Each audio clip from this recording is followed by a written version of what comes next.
Joanna, Yeah. did you learn anything on today's show? Well, I was just thinking about the story that you shared at the beginning of the show as kind of a devotional thought from 2 Kings, and the story of the widow's oil. And this woman was a widow and was in a bad way financially and talked to Elisha. Elisha said, go collect a bunch of jars. Yep.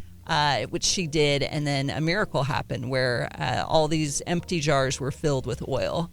And one thing that just struck me, and sometimes you hear a story and one little aspect maybe sticks out to you that particular time, and just the need that we all have for community, and how she was willing to go to her neighbors, and maybe there was some humility there of having to say, hey, I need some empty jars, I'm in a bad way financially, hey, can you help me out? And then the neighbors came together and helped and offered, what they had, which maybe wasn't a lot, but they could offer these empty jars. And so then they, by participating, got to be kind of part of this whole miracle in her life. And so sometimes we're reluctant to tell people maybe what's going on, or we don't want to feel like a burden to other people. But oftentimes people want to be part of, the process, and they want to participate with what God's doing.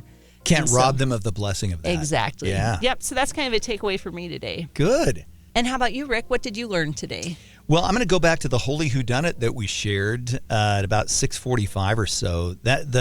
This has to do with a group of believers who the Bible says were more noble than a different group. Yeah. And it had to do with one aspect of it. Yeah. They heard teaching, and instead of just believing it because, it was coming from an authority, they went directly to the scriptures to see if what was being taught was true.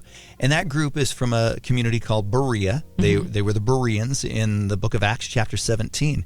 And I always try to remember that as much as you trust and respect the people that are in positions of spiritual authority, and if a teaching comes to you that you're unfamiliar with, go to the Bible. Yes. And see if you can confirm that from the scriptures, because this group of believers were commended because of that very thing.